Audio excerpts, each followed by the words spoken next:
Today's lecture is about the case 3 in Charpit's method. Means till now we have studied about Charpit method, which is applicable for the nonlinear first order PDE. Means the any nonlinear PDE which is of first order can be solved by Charpit method. So we have some particular cases in this Charpit method. Uh, so if the given PD, given partial differential equation is in particular form, then we say that given PD is in either case 1 or in 2 or in 3 or in 4. There are 4 cases. So these cases are also called standard forms.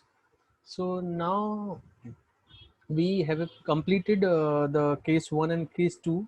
So case 1 was when the PD is independent of x and y and z. Means there is no x term, there is no y term, there is no z terms. So it contains only p and q. So that PD, we call that PD in the standard form 1 or case 1. And the process was, means the process to get the solution was, we know that using the Charpit auxiliary equation, we get P is equal to A, Q is equal to B. So directly by substituting A and B in place of P and Q respectively in the given PDE, we find the complete solution. And in second case, where it is the PD is independent of x and y, means there is no x term, there is no y term. Means it contains, the given PD contains z, p, q, 3 variables. Z, P, Q are there. There is no X, there is no Y. And in that case, we have 2 options to get the solution. First was to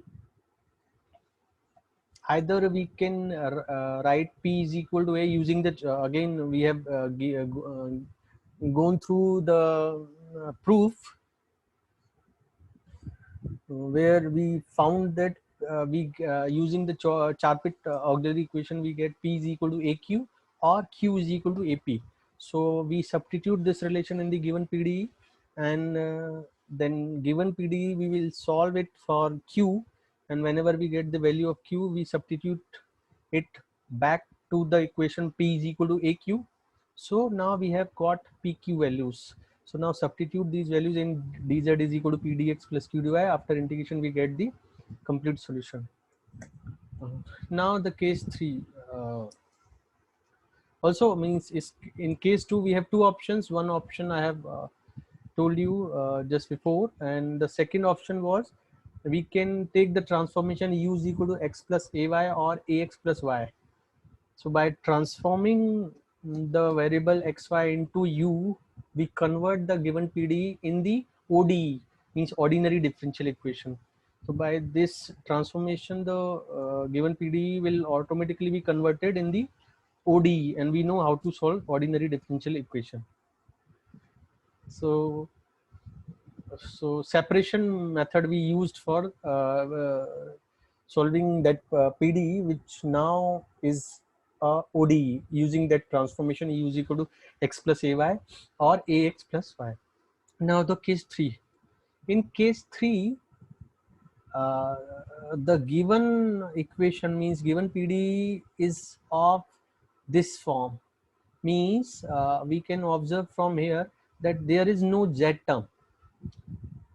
first case में क्या था, it contains P and Q only, ना x की terms थी, ना Y की terms थी, ना जेड की टर्म्स थी. सेकेंड फॉर्म में क्या था, एक्स वाई नहीं थे, जेड था, Z P Q, X Y नहीं था.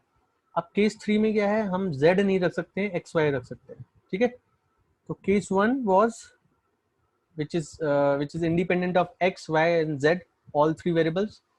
In second case, it is independent of x and y, z is there. And in case 3, x and y are here, but z is not there. So in this case, if z is absent from the given partial differential equation, and also means there are two conditions for case 3, means when we say that this particular PDE is in the case 3, we will say when it satisfies two conditions. First is it must be independent of Z, means there is no Z term, plus the given PDE can be separated like this. Clear? The given PDE can be separated like this, means because it is independent of Z, means X, Y, P, Q are there. So if we can separate the XP terms on the one side and the YQ terms on the other side, so if this separation is possible, if the separation is possible, then we say this is case 3 question. This the given PDE is in the case 3 standard form 3. So what are those two conditions? One, first it must be independent of Z, means there is no Z term, plus the given PDE can be separated like this, means the XP terms are on one side and YQ terms are on another side. So if this separation is possible, so एक side पूरा XP की terms हो जाए और एक side पूरा YQ की terms हो जाए, अगर ये सेपरेशन पॉसिबल है तो हम बोलते हैं कि this is case 3 question. So in this case PD is independent of Z and this separation is possible. Okay, so separation is there, then how to solve the given PDE. So when we don't know about the case, we simply solve any PDE using the Charpit equation, like we did in the last two cases. So here also, suppose we are using Charpit method to solve this equation. So what we do in Charpit method, we keep all terms on the one side, and that is capital F. So given equation was in this form, so we have shifted G on the left hand side, or we can shift F function on the right hand side. Both are, so either F minus G is equal to 0 or G minus F is equal to 0. So this is our capital F. Now next we use Charpit auxiliary equations. So Charpit auxiliary equation, what are the equations? Dx over minus del f over del p, dy over minus del f over del q, dz over something, dp over dp over del f over del x plus p del f over del z, dq over del f over del y plus q del f over del z. And what is to observe here, that del f over del z, because it is independent of Z, there is no Z term, so del f over del z is 0. Same, the del f over del s is 0. So now what we do in Charpit method, we take one pair out of these auxiliary equations to get one relation in P and Q. So suppose I take the first fraction with this fraction dp over del f over del x plus p0. So this is p into 0, that means this sum is 0 only, is only del f over del x is left, and here dx over minus del f over del p. Now if you observe here, I have not written del capital F, capital F. Here we have small f, small g, small f, small g, small f, small g. Why? Because in auxiliary equations we differentiate capital F, but here the capital F is a combination of two functions, small f and small g. So we know whenever we have to differentiate capital F with respect to x, we know that this term is 0, the differentiation of this term is 0 because it is free from x. So only del f, so means del capital F over del x is equal to del small f over del x. Similarly, if we have to differentiate capital F with respect to y or q, so the differentiation of this term is 0. So only the differentiation of this function is there. So del capital F over del y is equal to uh, del g over del y, or del f over del q is equal to del g over del q. So I have just used that concept only. This is del f over del p, but capital F, differentiation of capital F with respect to p. That means p is here only. G is free from P, so del F over del P is equal to del small f over del P. So I have written del F over del P. Similarly, this is del F over del Q, and Q is here only in G function. So del F over del Q is equal to del G over del Q. So del G over del Q. So in the similar way, we can write the other derivatives also. So in Charpit method, what we do, we take two fractions to get one relation in P and Q. So if I have taken first and this fraction, so what we get, dx over minus del f over del P is equal to dp over del f over del x. Now by cross multiplication, what we get, del f over del x. So del f over del x into dx is equal to minus del f over del P into dp by the cross multiplication. So if we keep if we bring this term to this side, then del f over del x dx plus del f over del P is equal to 0. Now what is this? This equation del f over del x dx plus del f over del P dp is equal to the total differential of small f. Why? Because small f is a function of x and P.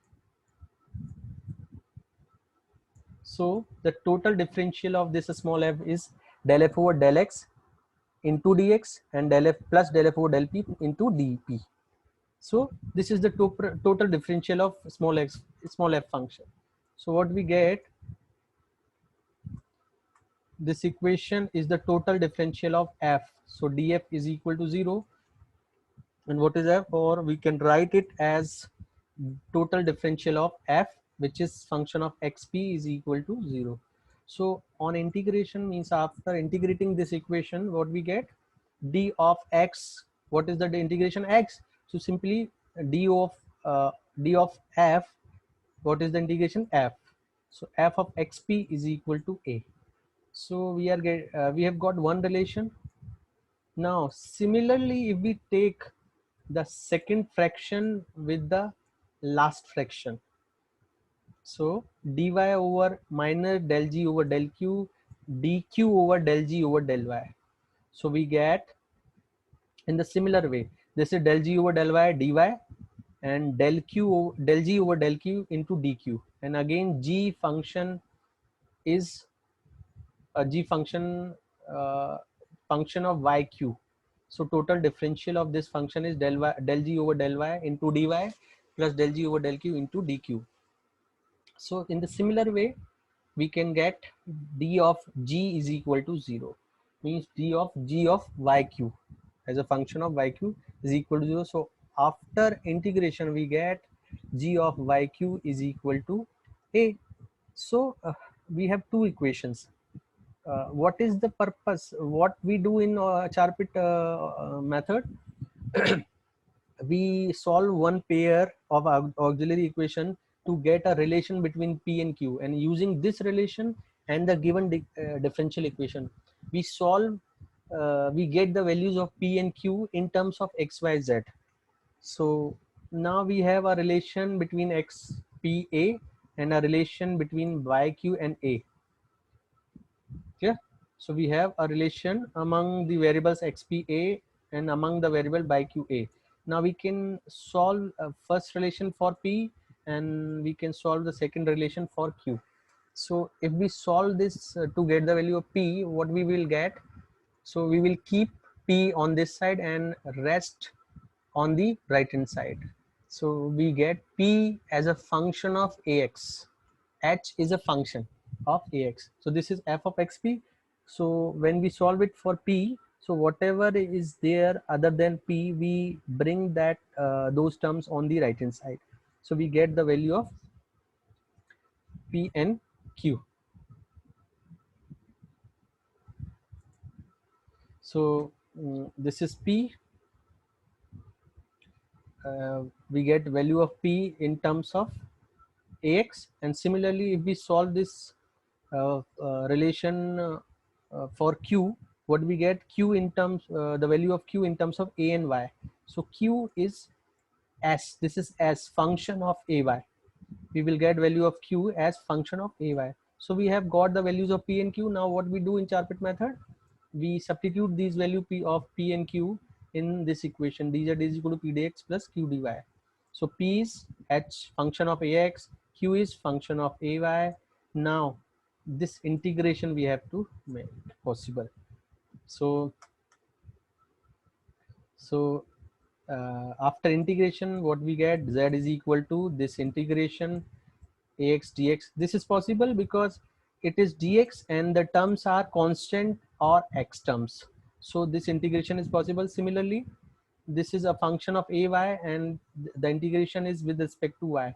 So we can integrate this. This is constant or y. So we can integrate this also, and this is arbitrary constant. So this, in this way, we get our complete solution.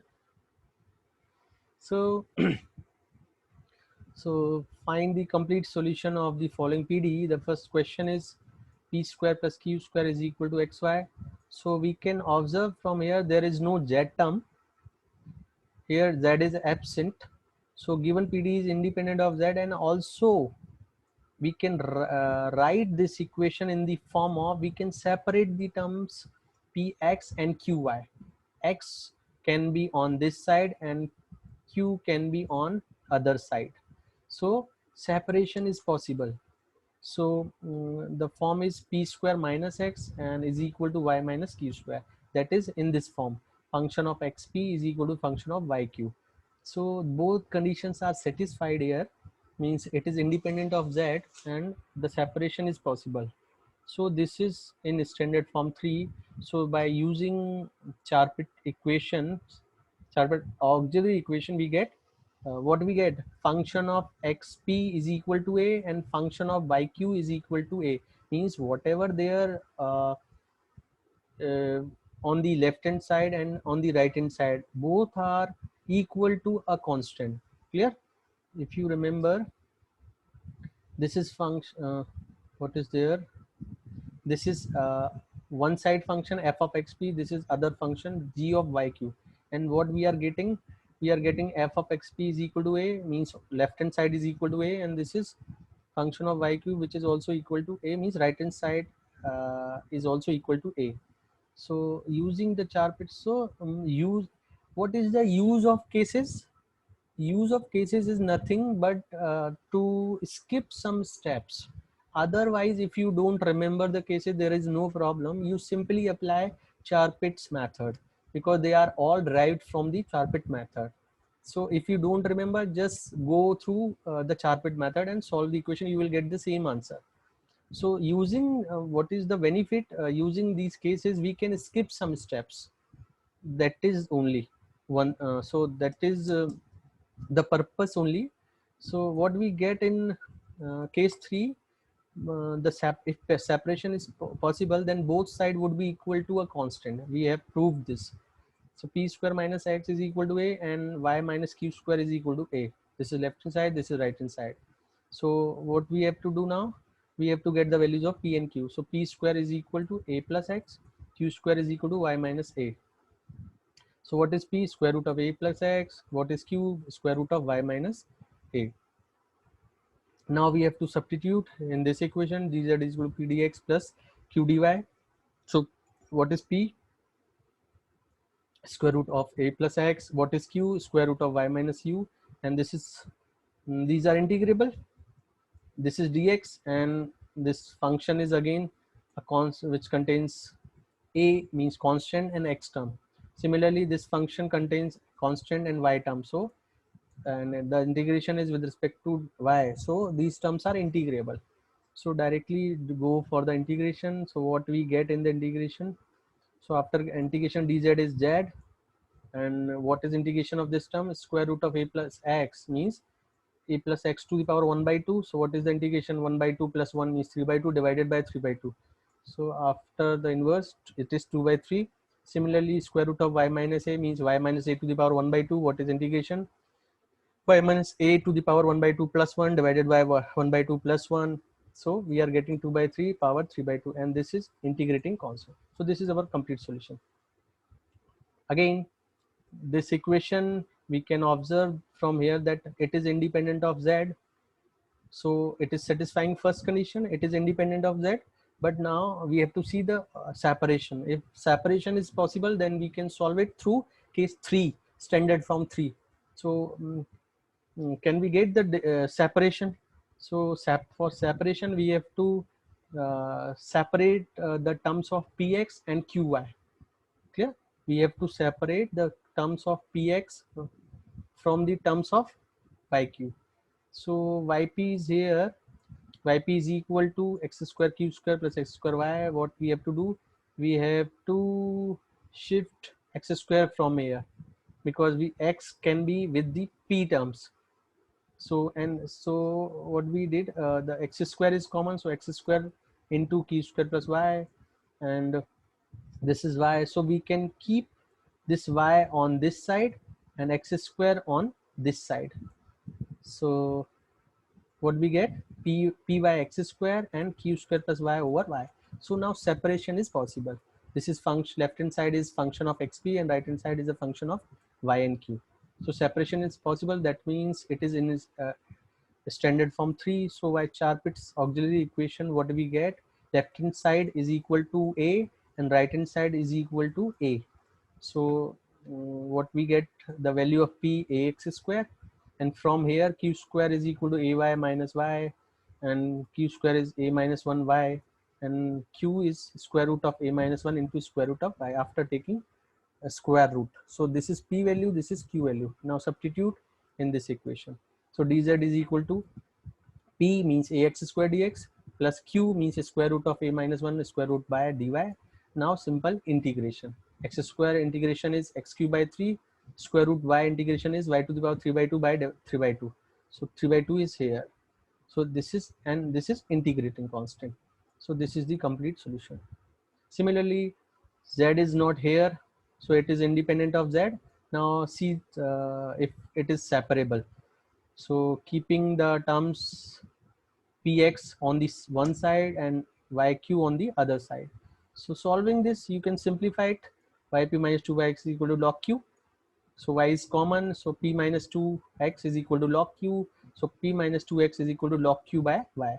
So these are terms with x and p terms, and this is equation with contains y and q only. So this is in standard form 3.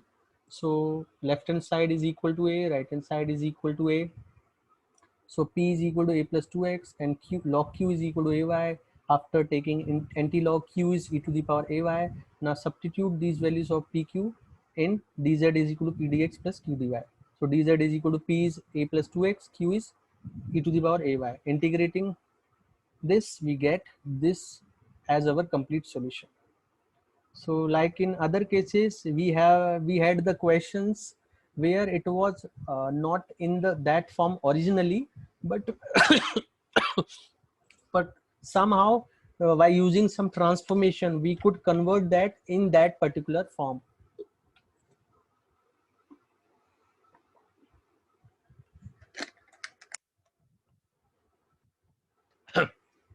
So this is because this equation is not independent of z, so directly it is not in form 3, but by using some substitution we can convert it in the standard form 3. So what is the problem here? Problem is this z square. If this z square is not here, then this equation is in standard form 3. So we have to eliminate z. So writing z square, p, what is p? Del z over del x. What is q? Del z over del y is equal to this. So we have shifted z inside the bracket. So z del z over del x whole square, z del z over del y square, x is equal to x square plus y square. So we have to convert z only because z is the problem. X may be there, y may be there, p is there, q is there. Only z is left.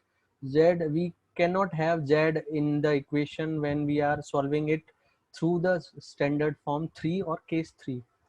So we have taken the transformation u is equal to z square by 2. Okay, again this transformation is not fixed, it varies with the questions. So it is not that by remembering this transformation only we can convert all the equations. No, it depends on the question.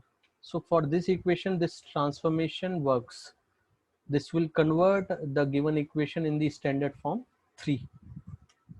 So u is equal to z square by 2. That means du is 2z dz over 2. So the 2 would be cancelled out. So what is left? Du is equal to z dz.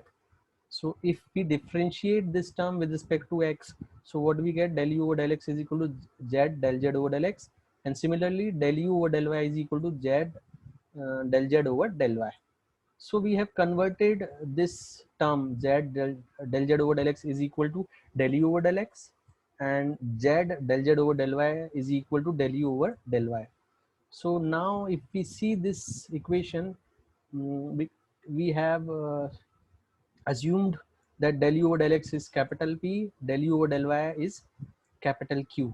So this is P square capital Q square is equal to x square plus y square. So keep bringing this x square on the left hand side. P square minus x square is equal to y square minus q square. So now this is independent of z, and also the separation is possible. So this is in standard form 3. So what we do in standard form 3, using the Charpit auxiliary equation, we get left hand side is equal to a, right hand side is equal to a. So for solving now, to solve these equations for p and q, so capital P we get as square root of a plus x square, and capital Q we get square root y square plus y square minus a. So substitute these values in the equation. Dz is equal to p dx plus q dy, but if it is when the z is dependent variable, but now this equation, we have to solve this equation. This is in standard form 3, but what is the dependent variable? Dependent variable is u, because capital P, capital Q are the derivatives of u, not of z. So here the dependent variable is u. So dz, writing du in place of du, writing du in place of dz. So if it is a separable equation in z x y, then we write dz is equal to pdx plus q dy. But this equation is this equation where we have the dependent variable u, and independent variables are still x and y, because we have not changed independent variables. We have changed only z into u. So now this is du is equal to p dx plus q dy. This is p value, this is q value. Now you have to integrate. So what we get, u is equal to the integration of square root a plus x square is these two terms. And I hope you remember the formula. What is square root, sorry, integration of square root of a plus x square? It is x by 2 square root a plus x square plus a by 2 log x plus square root a plus x square. Similarly, square root of y square minus a, what is the integration? Y by 2 square root y square minus a by 2 log y plus y square minus a, and one integrating constant, which is b plus 2, b by 2. You can write it as b also, like I told earlier, that we have to make our answer in the simplest form, so that we can use any form of arbitrary constant, e to the power b, log b, 10b, b minus b, whatever we want. So I have taken this as b by 2 because all the denominators there is 2. So keeping the LCM same, I have written it like b by 2. So now after, because this is the answer of this equation,